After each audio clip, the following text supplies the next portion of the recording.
Welcome to Guitar Gallery. It's Stefan and Stefan here. We're gonna do a review on this fantastic Martin D-18, a real classic. And I'm gonna take you through the wood specs quickly.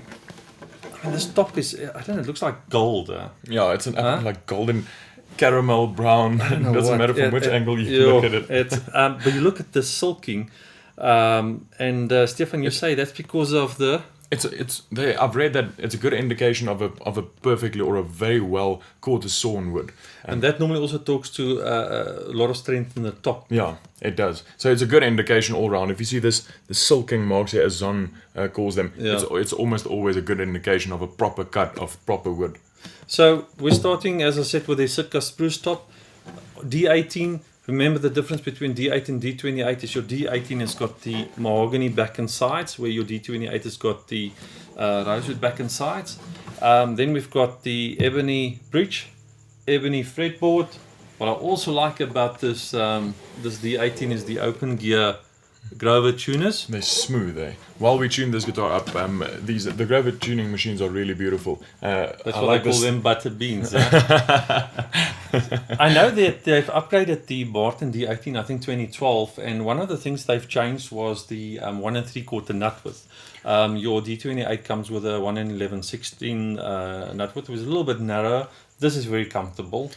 I really prefer the 1 3/4 inch nut width. It's really the ideal nut width for me specifically, because it's not too wide that you can't move around quickly within the top of the neck, but it's also comfortable enough that if you play fingerstyle music, there's enough space between your fingers to properly we're finger. like, is it like 3 mil or something? If but not funny less. enough, because on my guitar that I play, I now struggle when I go to a neck where there's just 3 mils less. But in any case, those finer details. the very important thing about this guitar, which I love, is the bracing. It's all about the bracing, all about the brace. But you've got forward shifted scallop bracing. Now remember, if you forward shift your bracing, you free up this end here, which is going to give you more bass response, and also by scalloping your braces, you're also going to get the top to be more alive. Now remember, mahogany tends to be a little bit brighter than rosewood. Rosewood got more bass and high-end response.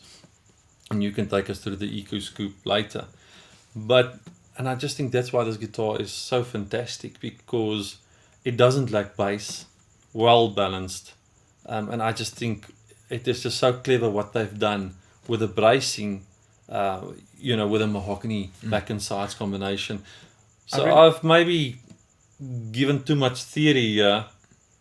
What did you experience playing in and practice? feeling? Yeah. It's amazingly balanced, actually, which makes it beautiful for all. It just opens up the possibilities that you can play any musical style on it. And then, as you said now, it combined with a neck that almost suits every style as well. And being such a responsive guitar, we played it with bare fingers, we played it with a light attack with a picking plectrum, and we've strummed it. And it's a punchy guitar, it's a responsive guitar, and it's loud. I can almost not, myself being a great fan of Martins and the D18s, and on top of that mahogany woods, I can almost not find fault in this guitar.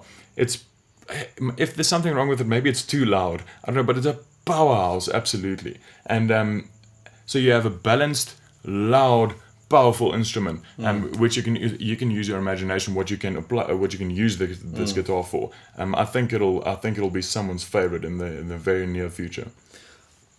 The interesting thing about D18 is we've got a lot of people visiting Guitar Gallery, and please come. I mean, we would love to have you here.